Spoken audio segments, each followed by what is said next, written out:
porque o capítulo que nós vamos tratar é esse aqui, o primeirão, né? Voltamos, terminamos o Evangelho segundo o Espiritismo e voltamos agora. O capítulo 1, então, eu até gostaria de falar um pouco mais, um pouco antes dele. Eu acho que a gente deveria ter até uma palestra para falar sobre o prefácio do Evangelho segundo o Espiritismo, que é riquíssimo. O prefácio do Evangelho segundo o Espiritismo poderia ser um outro livro. Porque, assim como eu falei para vocês sobre o curso de filosofia, eles já vão estar trazendo para a gente que essas ideias que a doutrina espírita coloca, muita gente já trouxe antes. Não é uma novidade, é novidade sim, como o Espiritismo as coloca. Mas muita gente já achava essas formas, essas coisas parecidas. Vocês querem um exemplo? Platão. Né? Platão, eu não sei se vocês sabem, Sócrates, assim como Jesus, não escreveu nada. Escreveram sobre ele. E Platão é o cara, é como se Platão fosse o evangelista, né, de Sócrates. Então Platão vai escrever vários discursos, né, quando Sócrates está lá falando as coisas, Platão que vai estar escrevendo algumas coisas e promovendo os diálogos sobre as consultas dele, né, principalmente alguns discípulos que eram mais ali chegados, como Glauco. Então, por exemplo, se você já ouviu falar do mito da caverna, vocês já ouviram falar? Não, o mito da caverna é um desses discursos, né? Entre Glauco e Sócrates, que ele vai perguntar. E Platão vai trazer, né, através desses mitos que ele coloca sobre Sócrates, esses escritos, que a conclusão dele é a seguinte: esse mundo que a gente vive não é o mundo real. E ele vai chamar desse mundo que a gente não vê do mundo das ideias, que seria o que nós somos, né? A consciência. Ele vai falar sobre os daemons, né? Que o pessoal depois acabou traduzindo por uma forma até pejorativa, né? Hoje se fala em demônio, a gente pensa, né, em coisa ruim, mas na verdade a palavra origina de daimons, que são na verdade, digamos assim, espíritos, os seres errantes que estão na erraticidade, ou seja, nós que estamos ali e que quando encarnados manifestamos as nossas ideias através desse corpo. Então é bem parecido com o Espiritismo. Se você vai ler o Evangelho segundo o Espiritismo, não deixe de ler o prefácio, porque é muito rico, é muito lindo e é muito importante. Mas, como o nosso tempo é curto, né? Vamos às revelações que o capítulo nos traz. Então a gente vai ter, primeiro, né? Eu até gostaria de colocar aqui o texto, né? Em que Jesus diz pra gente em Mateus: não penseis que eu vim destruir a lei ou os profetas. Não vim destruir, né? Não vim os abrogar. Quem estudou direito conhece muito bem o que é essa palavra, né? Que é aquela coisa, eu não vim revogar aquilo, eu não vim acabar com essas leis, mas dar-lhes cumprimento, dar-lhes entendimento, dar-lhes compreensão do que realmente elas são. E por que Jesus fala isso naquele momento? Porque o farisaísmo, as seitas dominantes daquela época, né, principalmente o farisaísmo e os saduceus, eles tinham já deturpado muito tudo isso. Deturpado como, Pedro? Eles tinham colocado os cultos exteriores com maior importância do que realmente a essência do que a mensagem traz. Então vamos lá. Eu não leio tudo que eu coloco aqui, viu, gente? Vocês podem ler, a gente vai conversando, né? Mas aqui, né, ele termina, em verdade vos digo que o céu e a terra não passarão, sem que tudo que se acha na lei esteja perfeitamente cumprido. Ou seja, a terra, ela não vai mudar sozinha. Né? A gente fala muito, né, no Espiritismo em mudança de planeta de expiação e provas para regeneração. E tem gente que todo dia dorme e fala assim, opa, tomara que amanhã já acorde na regeneração. Não é assim. Depende de nós. Depende do nosso trabalho. Nós somos ativos colaboradores nessa transformação. E se nós não transformarmos, a gente não é digno dessa frequência que vai ter aqui. Então, enquanto a gente ainda persistir em fazer o mal, em se comprazer naquela coisa, né, da maledicência, fica difícil a gente mudar essa frequência. Então, eu tinha um chefe, né, geralmente assim, dia que nem hoje, véspera de feriado, né, pessoal na fábrica vai fazer aquele happy hour, tudo, né? Aí a gente um dia convidou ele, vamos com a gente também. Ele falou assim, eu não vou porque senão vocês não vão ter assunto lá, né? Quer dizer, ele sabia o que era o assunto, né? Ele não vai poder falar mal da chefia, né? Não vai poder... Então é uma brincadeira, mas é uma prática que a gente faz muito, né? Aquele cafezinho, né? Lá eu trabalhei em banco, né? O pessoal ia no cafezinho, falava mal do gerente, falava mal disso, daquilo. Então, vale a pena? Será que realmente vale a pena eu perder meu tempo falando mal, propagando as tais fake news, né? Que hoje é moda, né?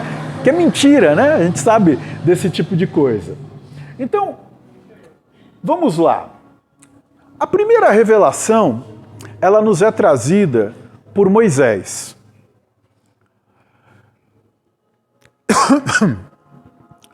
O que significa Moisés? Todos os nomes, né, da antiguidade, até os nossos, né, significam alguma coisa. Moisés significa aquele que foi tirado das águas, né, porque por conta da filha do faraó, ter encontrado ele ali nas margens do Nilo, então é aquele que foi tirado das águas. Né? Aqui eu coloquei algumas imagens bem marcantes aí que a gente conhece sobre Moisés, que a gente já ouviu nos diversos filmes que o cinema já fez para falar sobre Moisés. Mas eu penso que o importante que a gente tem que tirar de Moisés é o pioneirismo. É o pioneirismo. Porque muitas vezes a gente fica esperando tanta coisa para fazer o que deve ser feito. Eu vejo alguns trabalhadores, como o próprio Chico Xavier. Chico Xavier nunca precisou acumular dinheiro para fazer a obra que ele fez. Divaldo Pereira Franco começou a Mansão do Caminho com o equivalente hoje a R$10. Mas esses caras são muito... Não, tem centro espírita aqui em São José. Eu tive a oportunidade, fui convidado a participar do aniversário da Fraternidade da Colmeia, né, no ano passado, e a gente ficou assim, bobo de ver como é que foi criado a casa espírita, né? Então as pessoas, na verdade, fizeram uma reunião e decidiram, vamos fazer, e no final das contas foi cada um arrumando aqui, agitando, a hora que viram, pronto, já tinham uma casa para aquilo, já tinham um terreno, já tinham... Então, é tudo questão da vontade. É tudo questão de eu ser o pioneiro, de eu ser aquela pessoa que vai e sabe, eu não vou esperar ninguém fazer, não, eu vou começar a fazer. Eu quero fazer. Porque quando você coloca dá o primeiro passo, a espiritualidade ajuda. A espiritualidade vem e ajuda.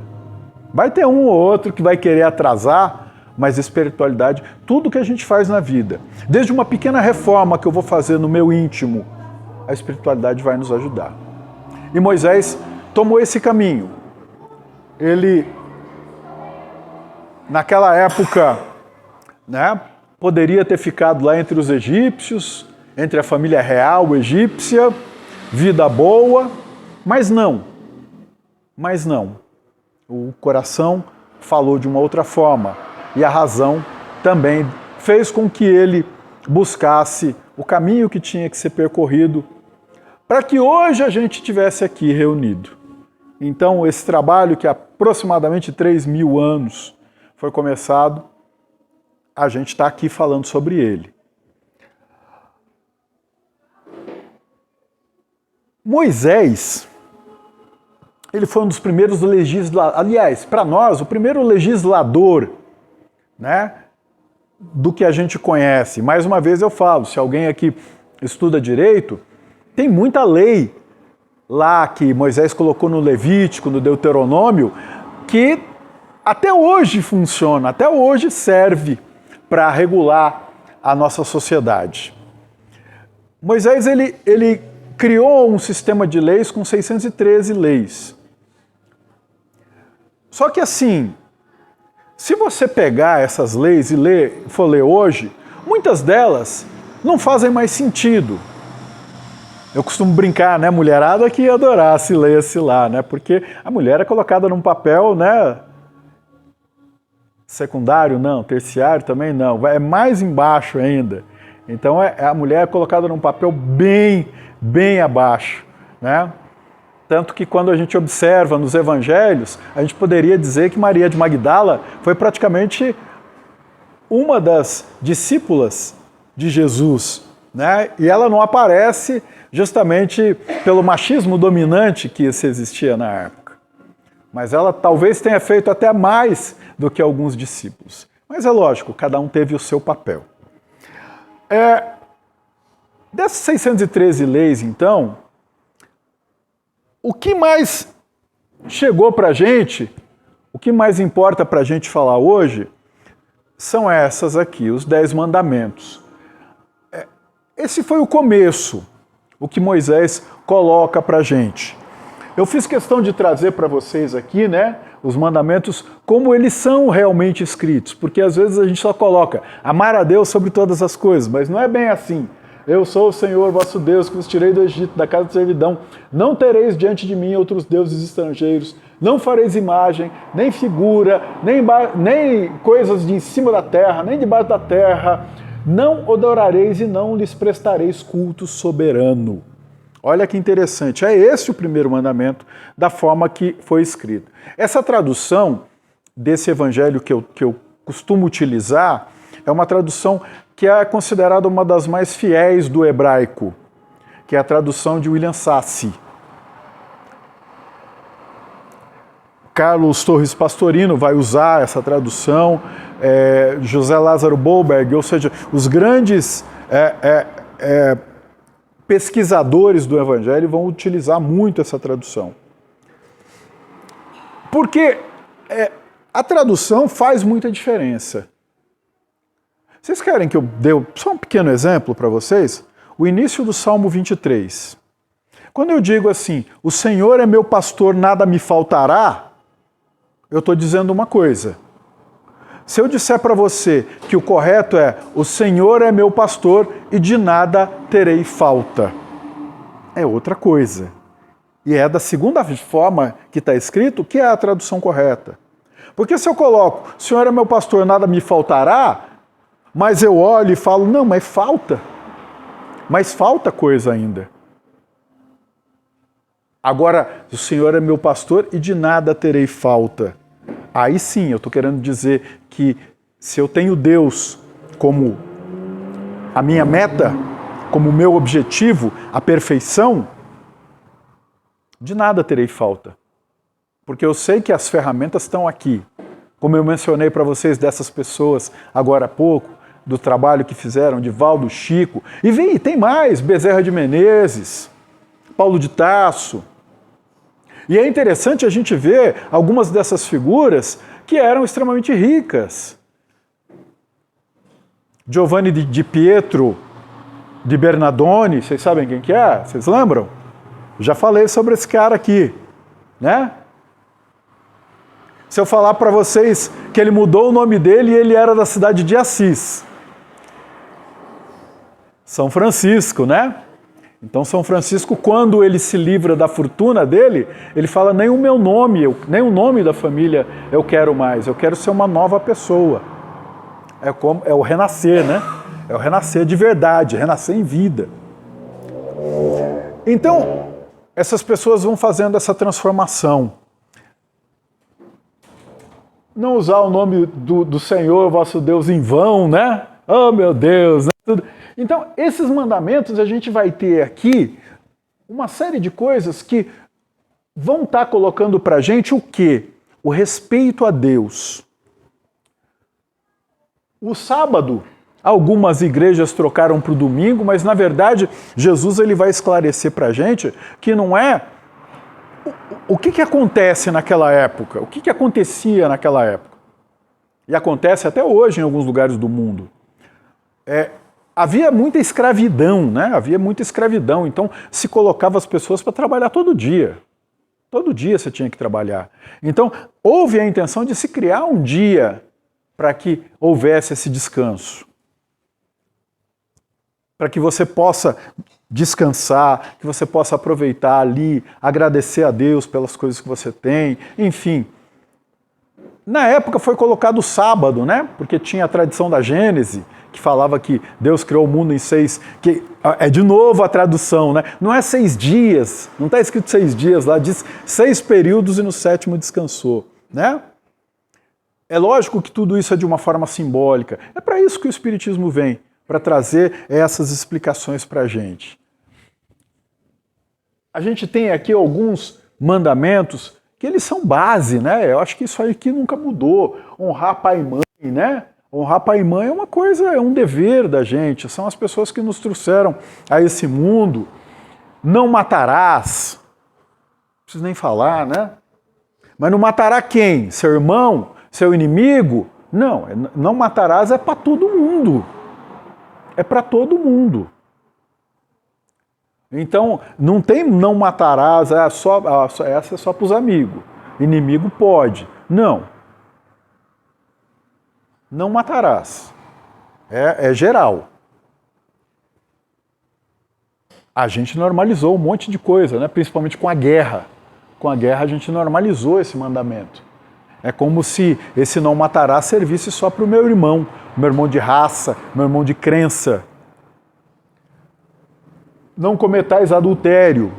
É a fidelidade. A gente está falando da fidelidade. Como é que eu vou ser um espírito perfeito se eu não sou fiel? Nem as próprias escolhas que eu faço. Ninguém casou forçado. Ninguém escolhe suas coisas forçado.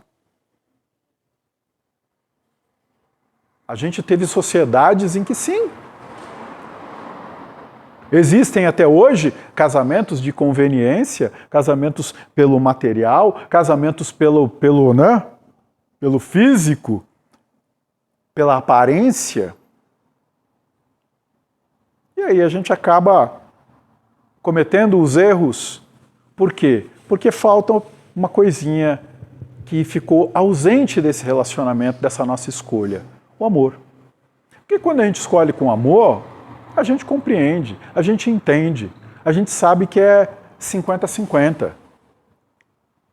Eu preciso ceder algumas vezes, a outra pessoa também precisa ceder algumas vezes para que as coisas deem certo. Mas geralmente a gente vai estar se unindo principalmente com pessoas que têm afinidades com a gente. Mas isso tem um capítulo só para ele, né? Então vamos deixar para lá. Não roubar, não mentir, né? Não mentir. E mentir, na internet não vale. Não, é para qualquer lugar. Para qualquer lugar. Não minta. Não deis falso testemunho. Ixi, esse aqui, né, volta para o adultério. O adultério, ele é mais complexo também, né, porque adultério a gente também pode falar de uma traição em qualquer outra coisa, né, dos negócios, de amigo, de doutrina, de um monte de coisa cabe ao adultério. Por isso que tem aqui no desejar a mulher do próximo. E não cobiceis a casa do próximo, nem o seu servo, nem a sua serva, nem o seu boi, nem o seu asno, nem sua Hilux, nem sua Toyota Cross, né? Então, não. É nada. Faz o teu. Olha para o teu quintal, para a tua grama. Sabe? É isso. Porque daí você é feliz. Porque daí você consegue viver melhor.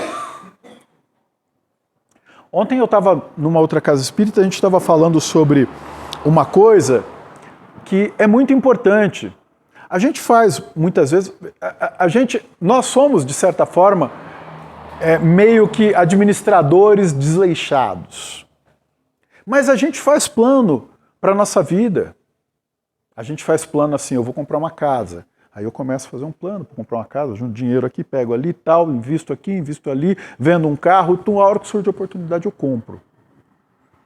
Eu faço o plano para ter minhas férias maravilhosas que eu sempre sonhei. Eu faço plano para os meus filhos, faço plano para os meus netos, faço plano para um monte de gente. E às vezes eu esqueço de fazer plano para mim mesmo.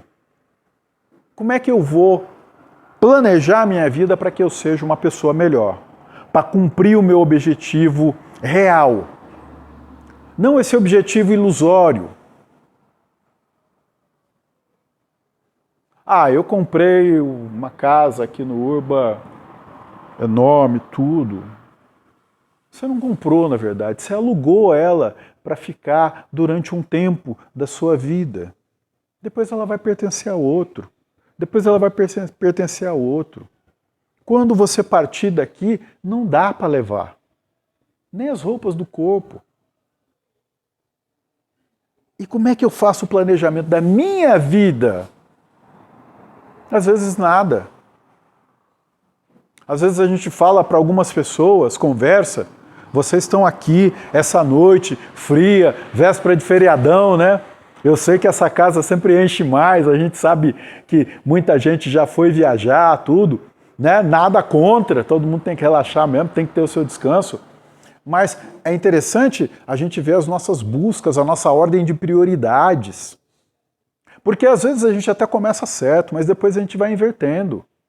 A gente vai invertendo. Quando você vê, você está dando mais prioridade para o seu hobby, está dando mais prioridade para coisas que não vão te levar a nada. É que nem a rede social hoje. Eu tenho nas minhas mãos aqui o mundo. Eu tenho conhecimentos aqui, eu monto aulas, eu sento com esse celular aqui, eu monto aulas, eu faço um monte de coisa. Você tem livros, você tem toda a sabedoria do mundo aqui.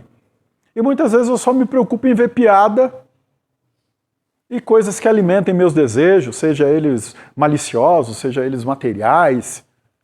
E muitas vezes eu esqueço do principal. Então, como é que eu planejo a minha vida? Até com isso, eu preciso repensar. Principalmente nós, né? Cabelos mais, né? Luzes assim, né? Cabelos um pouco mais grisalhos, mas todo mundo tem que repensar. Porque a gente teve uma mudança muito rápida nas nossas vidas. E se a gente marcar bobeira, é aquele dia que você está lá, né? Acordou 6 horas da manhã, aí você fala, não, hoje eu vou fazer aquilo, hoje eu vou fazer isso, hoje eu vou preparar tal coisa. E quando você vê, você entrou ali para ver uma mensagem de trabalho no WhatsApp, aí viu uma outra negócio de um grupo aqui de tal, tal. A hora que você vê, você, né? Às vezes a sua esposa no trabalho, algum colega, tá na hora do almoço. Você fala, nossa, qual que é a sensação que a gente tem, né? Eu não fiz nada. Não fiz nada essa manhã. Não fiz nada para a empresa, não fiz nada para mim, não fiz nada para minha família, não fiz nada para ninguém. Fiquei só entrando em discussão, né, à toa. Mas vamos lá. Depois de Moisés, a gente vai ter a segunda revelação. Essa, a principal, né? Essa revelação maravilhosa, que foi Jesus. Que, como eu disse, não escreveu nada, mas fez tudo. Fez tudo o que precisava. Incansável. Com bom humor.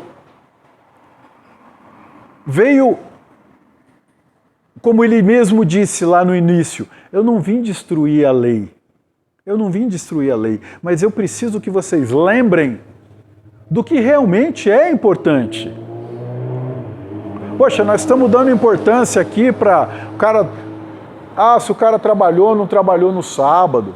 estamos dando importância aqui para se o cara comeu, se ele lavou ou não as mãos. Eu gosto sempre de lembrar, lavar as mãos nessa época não tinha nada a ver com higiene, viu, gente? Não tinha muito pouco a ver com higiene. Não havia o conhecimento ainda dos micro-organismos. O conhecimento dos micro-organismos é recente, é coisa de 200 anos. Até pouco tempo teve peste na Europa e ninguém sabia o que estava causando. Pouco tempo que eu digo, né? 100, 200 anos. Ninguém sabia que havia seres microscópicos, né? Que dentro de um espaço tão pequenininho, de uma gota d'água, há um outro universo. E que esses seres, muitos deles nos fazem bem e muitos deles nos fazem mal. Então também é uma coisa para se equilibrar. Olha quanta coisa a gente ainda tem para aprender. Se a gente aprendeu isso sobre esse mundo microscópico que a gente não vê, a gente está aqui tentando trazer para vocês o quê? Esse mundo invisível, esse mundo etéreo, esse mundo que, apesar de material ainda, a gente não consegue enxergar, a gente não consegue ver. Então, Jesus vem trazer para a gente toda essa informação através do Evangelho. Jesus vai mostrar para a gente como que manipula os fluidos, como é que faz aquilo que se chamava na época de milagre, mas que hoje a gente sabe que, na verdade, é esse trabalho que a gente precisa desenvolver da tal da fé.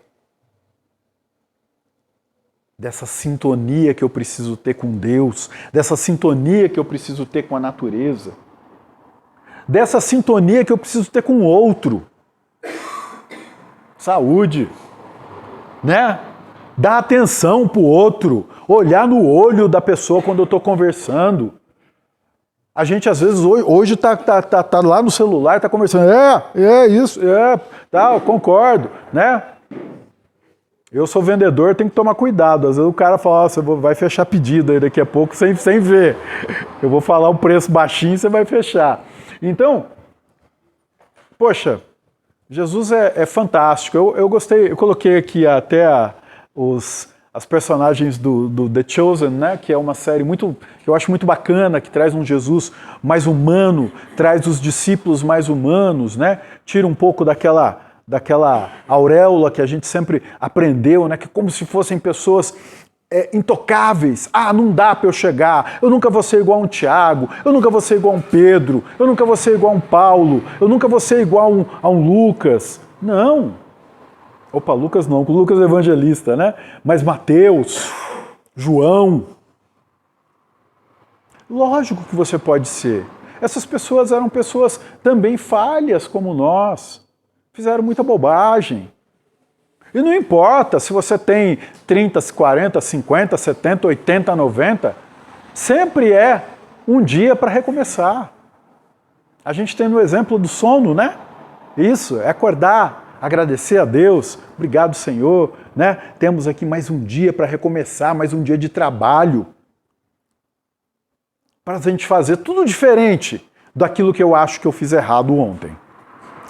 Bom, continuando, né? Aqui tem alguma coisa escrito sobre o que a gente falou. Jesus, na época que trouxe toda essa informação, mesmo aqueles que tinham um estudo aprimorado das leis, como um doutor da lei chamado Nicodemos, ele não vai entender tudo.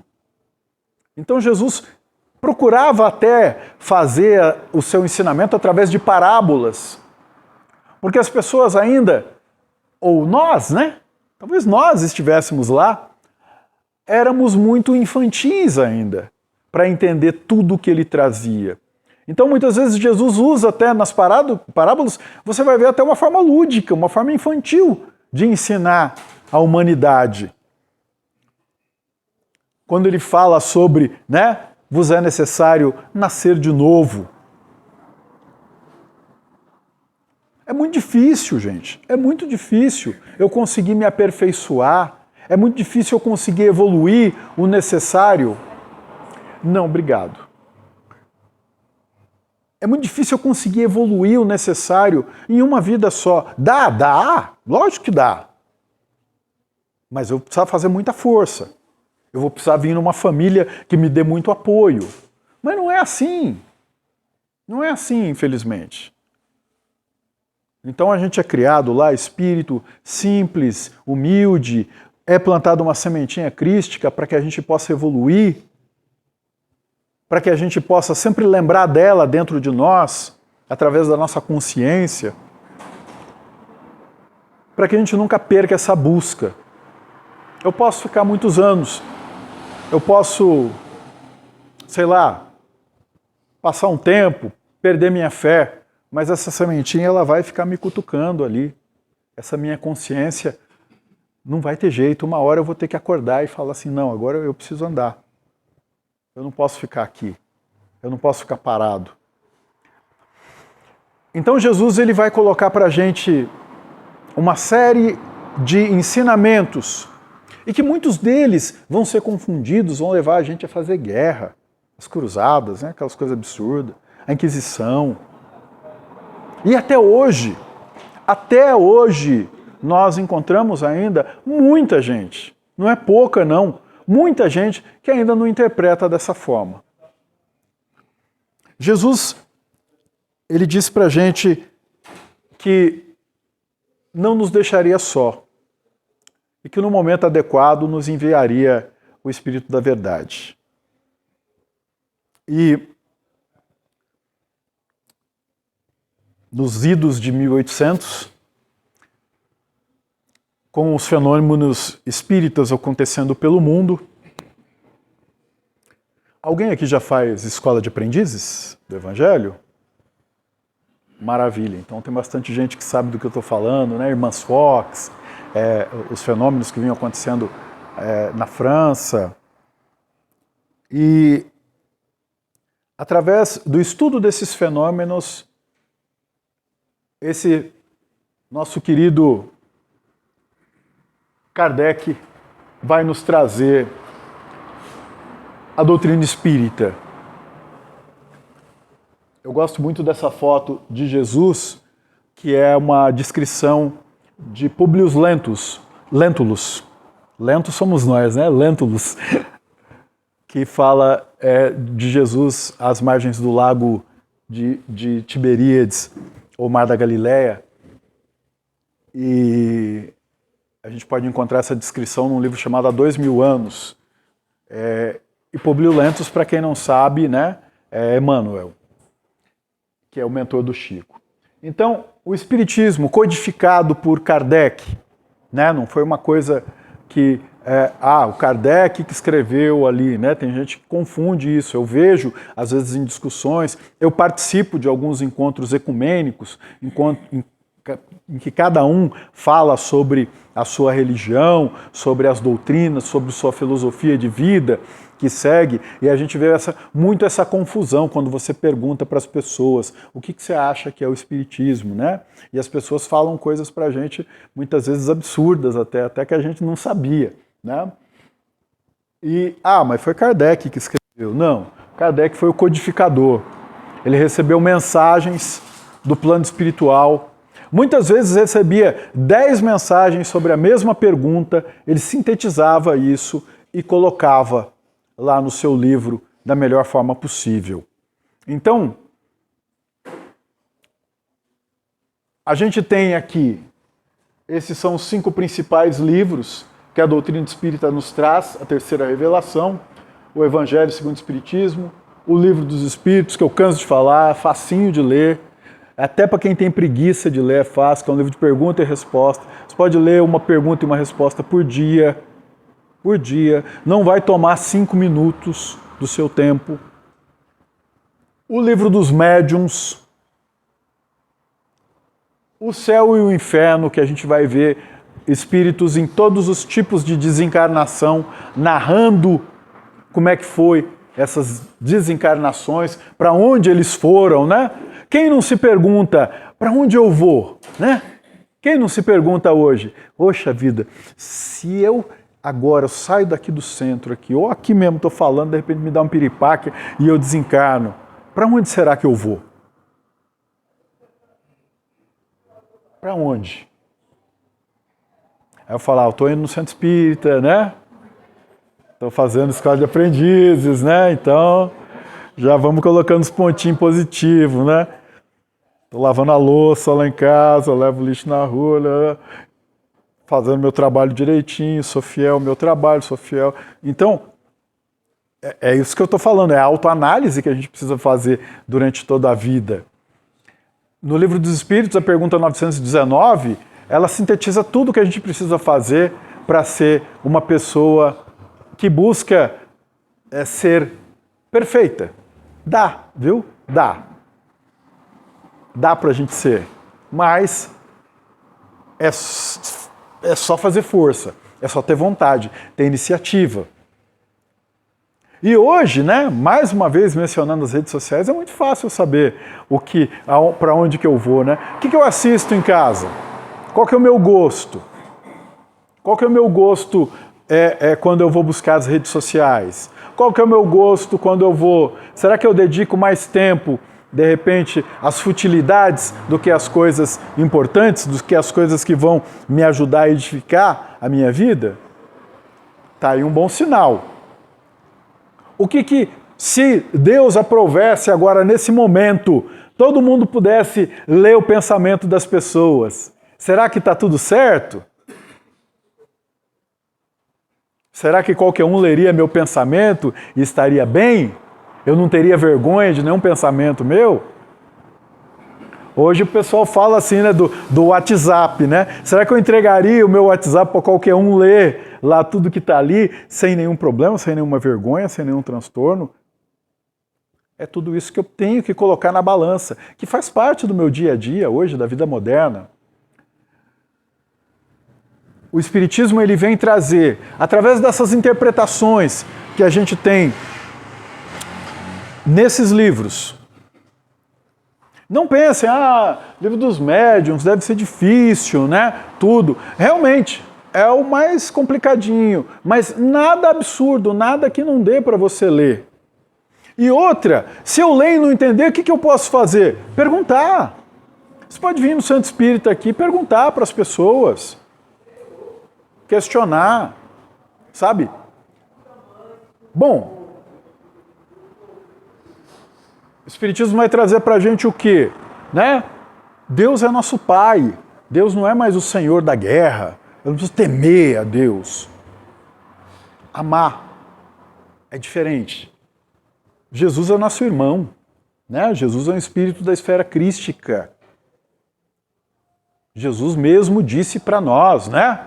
Disse para nós que a gente é Deus, que a gente vai fazer coisa ainda maior do que Ele fez. A nossa vida não termina aqui. Não termina aqui. Se você já teve alguma experiência mediúnica, você sabe o que eu estou falando. Seja ela intuitiva, seja ela realmente mediúnica, algo que aquele caminho que eu escolhi para ir e realmente me deu certo, ou todos os tipos de mediunidade, de eu receber essas comunicações.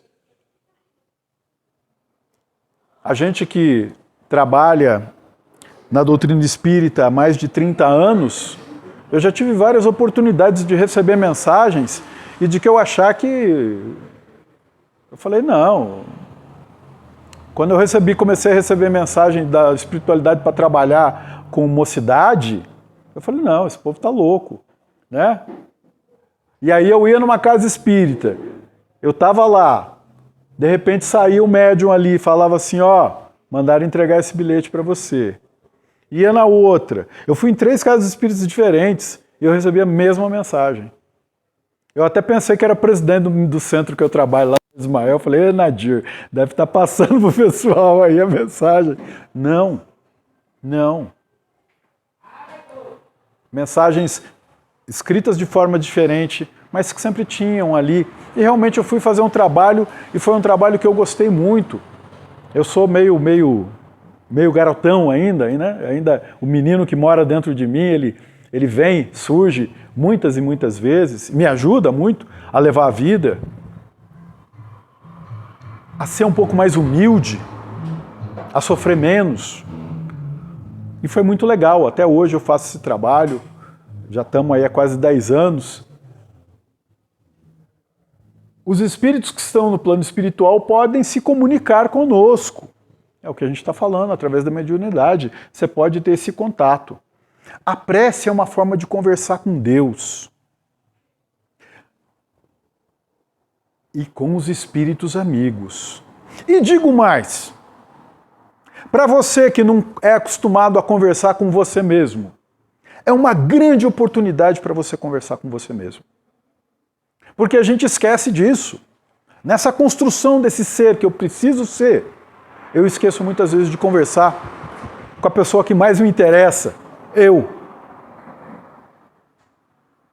E na prece, muitas vezes, eu consigo isso. Gente, o que a psicanálise faz com a gente?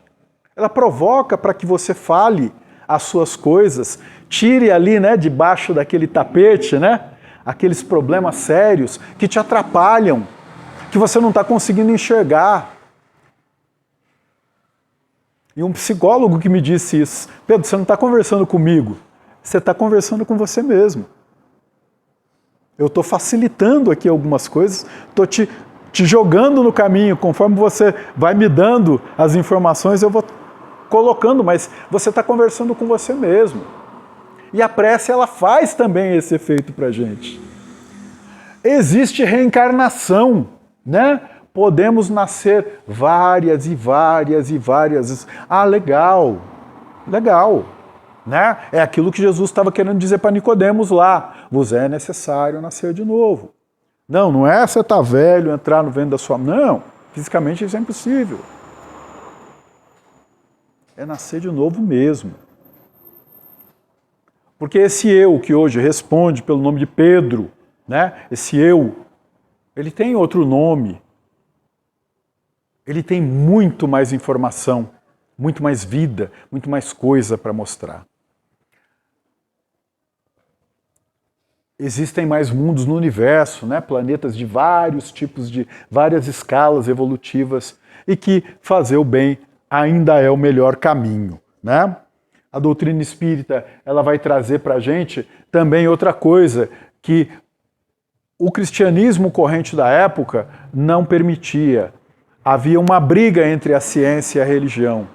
O espiritismo, ele vai nos trazer, colocar esse triângulo em ação de ciência, filosofia e religião. Os três são importantes. E a ciência vem ao longo dos tempos provando coisas que no passado a gente acreditava que era de uma outra forma. E por fim, gente, né, a gente pode colocar dessa forma o capítulo 1, que as revelações de Deus, elas são a lei do Antigo Testamento, personificada em Moisés, o Evangelho, personificado em Jesus, e o Espiritismo, personificado nos espíritos superiores que trouxeram, através de Kardec e sua equipe, essa maravilha, né, de interpretação que hoje podemos ter da doutrina.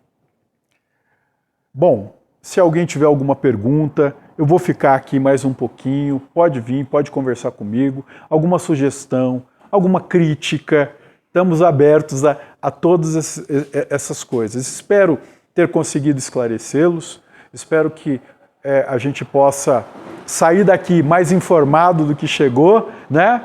E com a energia também que a gente tomou no passe, mais curados ou melhores do que chegamos.